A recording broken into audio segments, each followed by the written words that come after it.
Welcome students. आज हम EI topic को कंटिन्यू करेंगे। ऑलरेडी मैंने आपको लास्ट वीडियो में ईआई के बारे में बताया था, जिसका फुल फॉर्म होता है इन्वायरमेंट इम्पैक्ट असेसमेंट। ठीक है, मैंने आपको ऑलरेडी इसके कंसेप्ट के बारे में समझाया था कि ईआई का मतलब क्या है। तो आपको ये एक सिंपल सा, मैंने आपको सरल भाषा में अगर इसको ईआई को कहें तो एक ऐसी विधि है जिसके द्वारा हम अपने पर्यावरण को सुरक्षा देते हुए अपना विकास करते हैं। ठीक है, हम पहले ही अवलोकन कर लेते हैं कि हमारे द्वारा उठाए गए कदम से पर्यावरण पर उसका क्या प्रभाव पड़ेगा, और हम उस प्रभाव को कम करने के लिए, दूर करने के लिए जो आंकलन हम करते हैं वही कहलाता है EIA। ठीक है, साइंटिफिक टेक्निक एग्जिस्टिंग विद ना लीगल फ्रेमवर्क। और हम एक कानून के तहत उस पर कार्य करते हैं ताकि हम उस कानून को इतना कठोर हम इसलिए बनाते हैं ताकि उसको लोग उसका EIA का दुरुपयोग ना करें और पूरी सख्ती के साथ, ईमानदारी के साथ उसको पालन करते हुए अपना विकास करें और साथ ही साथ पर्यावरण को भी सुरक्षा प्रदान करें। ठीक है, अब बात यह आती है कि EIA की ज़रूरत क्यों है। ठीक है, होता क्या है, जैसे आप सभी जान रहे हैं कि मनुष्य अपना विकास करने के लिए, अपने को डेवलपमेंट, अपने फिजिकल जो उनकी नीड्स है उसको पूरा करने के लिए पर्यावरण का ही दोहन कर रहा है। उनके हर कंपोनेंट का, चाहे वायुमंडल हो, स्थल मंडल हो, जल मंडल हो, जो उसकी जो रिसोर्सेज संसाधन का दोहन इतना अत्यधिक हो रहा है, जिसकी वजह से हमारा पूरा का पूरा पर्यावरण का जो संतुलन है वो बिगड़ गया है।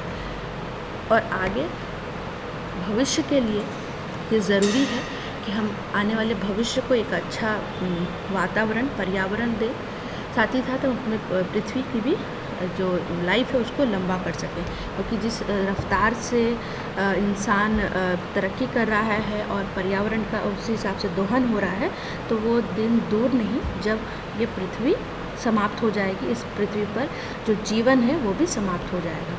तो इसलिए ज़रूरी है कि हमारा जो कदम हो विकास के तरफ भी हो और पर्यावरण को सुरक्षा प्रदान करने हेतु भी हो। ठीक है,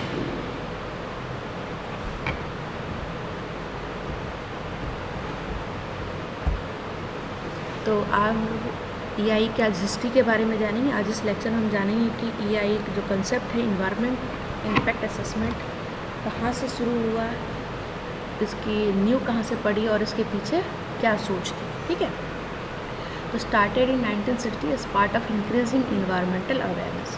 लोगों के बीच में, आम लोगों के बीच में, हमारे समाज में पर्यावरण जागरूकता को बढ़ाने के लिए 1960 में सबसे पहले इस कंसेप्ट को, इस चीज़ को, इस विधि को लाया गया था। Obtain from status in USA। सबसे पहले जो देश ने इसको सामने लाया वो था आपका United state of America, with the implementation of national environment policy act, NEPA, जिसको शॉर्ट में NEP। 1969 में उन्होंने कानून लाया और इम्प्लीमेंट किया EIA को। ठीक है, in 1970 it was adopted high income countries like Canada, Australia, New Zealand, some developing country like Colombia and Philippines.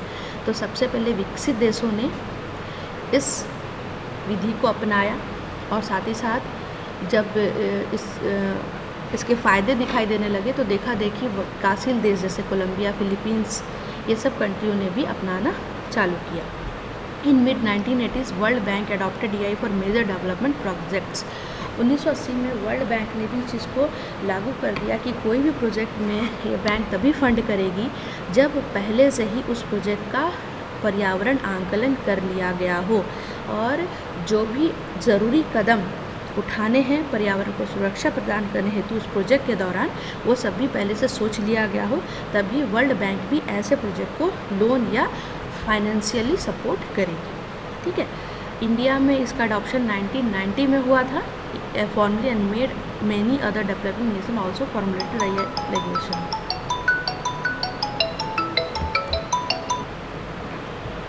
ठीक है, तो इंडिया में सबसे पहले यूनाइटेड स्टेट ने इस चीज़ को अपनाया था 1969 में, और हमारे देश में 1990 में सबसे पहले ये कानून के रूप में इसको अपनाया गया। ठीक है, there are 2 types of EIA model.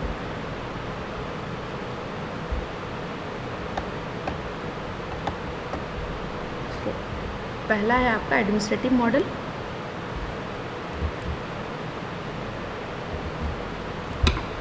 administration exercised its discretion to find its necessity till 1992 India was following administrative model।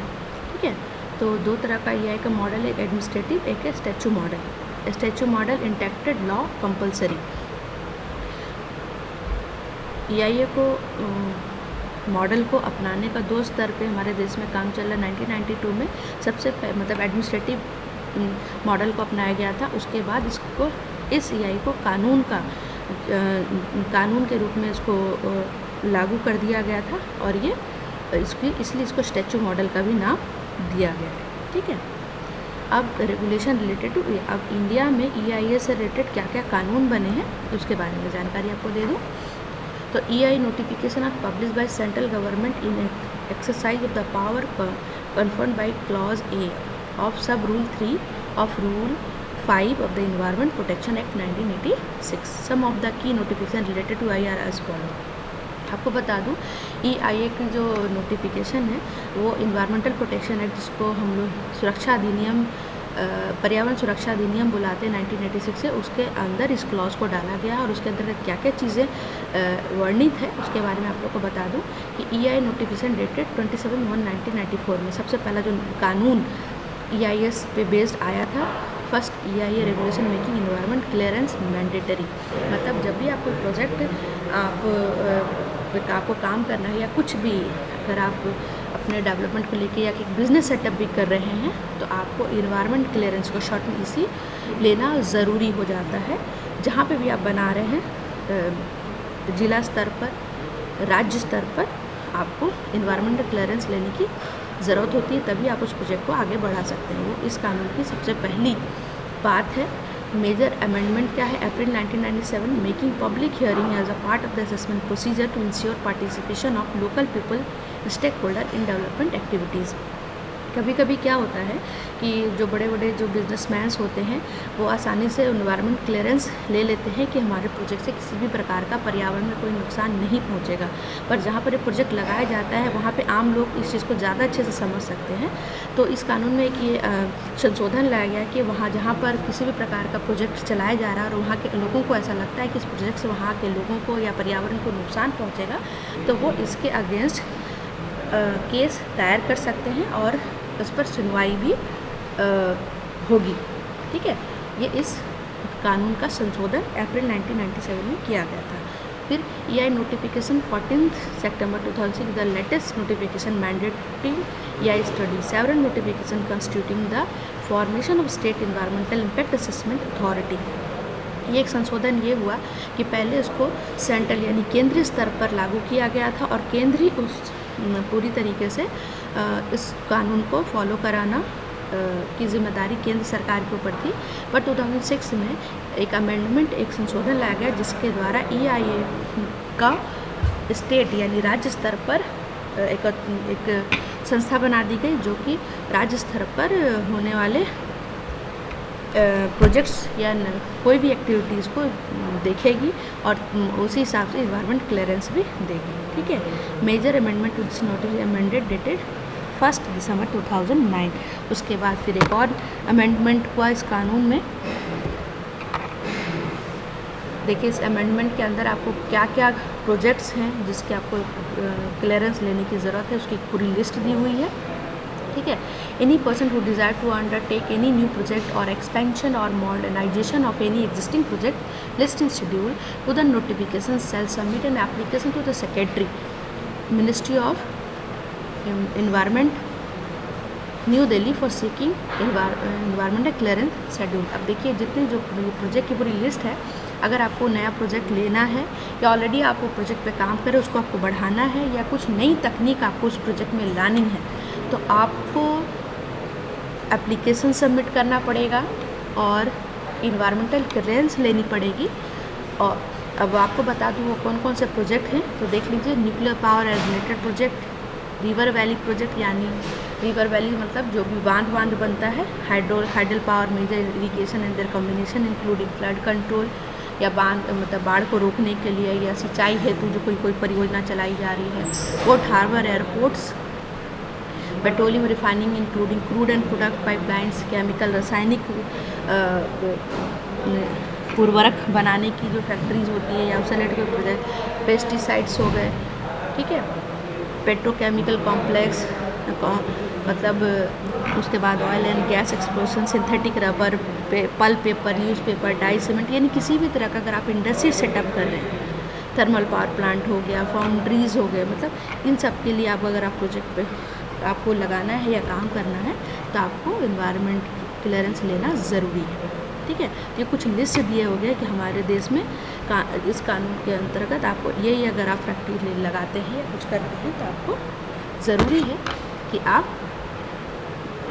Environmental clearance लें, और ये किसके अंतर्गत है, EIA, ठीक है।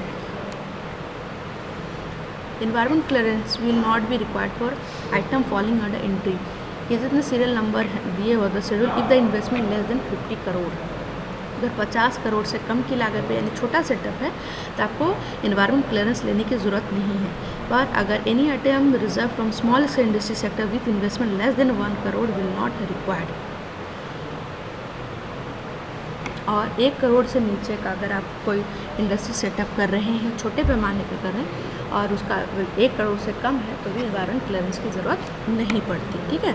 ऑल न्यू प्रोजेक्ट और एक्सपेंशन और modernisation of existing project beyond the limit specified for the concern sector listed in schedule 1 to the notification shall require prior environment clearance from the concern authority. तो ये कुछ चीज़ें हैं जो EI के notifications में आई थी कि आपको कौन कौन से प्रोजेक्ट के लिए क्लियरेंस लेना है, कितना बजट का अगर आपका प्रोजेक्ट है उसके अकॉर्डिंग आपको ज़रूरत है या नहीं, ठीक है।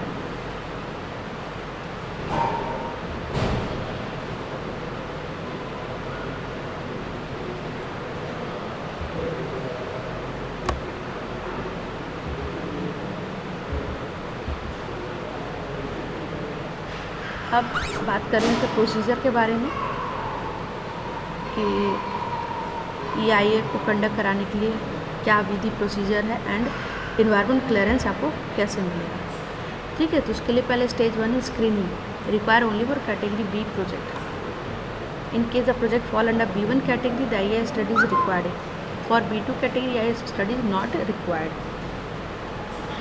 स्टेज 2 में क्या स्कोपिंग होता है, detailed and comprehensive term of reference TOR shall be suggested by EAC और मिनिस्ट्री और SEAC based on form 1 submitted by the applicant for the preparation of EIA project. Next class में हम लोग complete procedure के बारे में EIA का जानेंगे, ठीक है स्टूडेंट्स।